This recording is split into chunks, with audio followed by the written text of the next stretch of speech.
आज हामी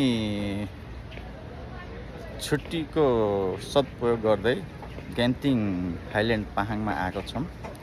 यो चाहिँ एउटा राम्रो लोकेसन छ। यहाँ तपाईको फोटोहरू एकदम दामी आउँछन्। यहाँ तपाईले देख्न सक्नुहुन्छ। यहाँ चाइनिजको टेम्पलहरू छ, ठुल्ठुलो टेम्पलहरू र हाम्रो ठ्याक्कै पछाडि बुद्ध भगवानजी पनि हुनुहुन्छ। म तपाईलाई देखाउँछु। तपाईले देख्न सक्नुहुन्छ बुद्ध भगवानजीको पनि यता मूर्ति छ। यो मेरो ठ्याक्कै तपाईले मेरो पछाडि हेर्न सक्नुहुन्छ। मेरो ब्याक साइडमा उहाँ चाहिँ बुद्ध भगवानजी।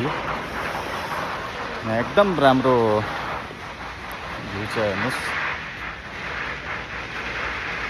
हाम्रो सेम नेपाल जस्तै, तर यहाँको जस्तो प्रगति चाहिँ भएको छैन। तर चाहिँ पहाड, डाँडा, लेक हेर्न सक्नुहुन्छ।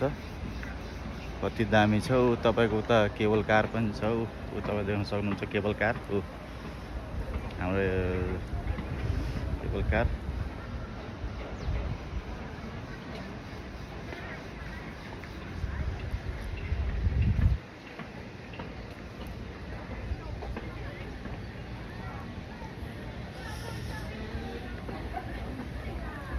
एकदम राम्रो ठाउँ लाग्यो मलाई।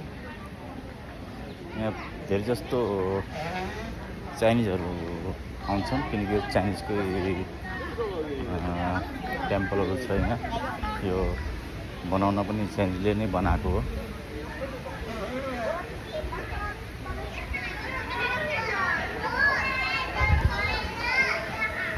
हेर्नुहोस्, तपाईँ इन्डियाबाट पनि मान्छे पर्यटनहरू आएको छन्।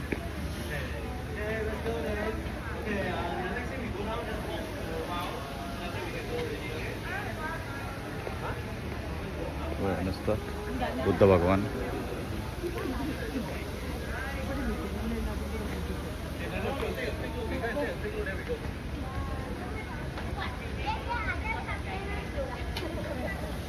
हामीसँग पन्तजी पनि हुनुहुन्छ। इन्जोय गर्नु भएको छ नि? एकदम फुल इन्जोय भइरहेछ। हाम्रो गणेश ब्रो कता जानुभयो? उहाँ आफ्नै पारामा हुनुहुन्छ। हेर्नुहोस् त हाम्रो गणेश ब्रो आफ्नै पारामा हुनुहुन्छ। हेर्नुहोस् त ब्रो, के भन्न चाहनुहुन्छ? हजुर नमस्कार। हामी गेन्टिङ हाइल्यान्डमा आएका छौँ आज साथीहरू मिलेर। ठिक छ, यो सुन्दर दृश्य देख्दा धेरै रमाइलो लाग्यो। अगाडि मन्दिरहरू, जो हाम्रो गौतम बुद्धको मूर्ति पनि राखेको रहेछ। धेरै राम्रो ठाउँ। त्यो खुसी लाग्यो। तपाईँलाई धेरै धन्यवाद यो ट्राभलिङ गराउनु ल्याएकोमा। धेरै खुसी। हाम्रो विराज पन्त सरलाई पनि धेरै धन्यवाद। पन्तजी के हुन्छ? के भन्नु छ? ठिकै छ।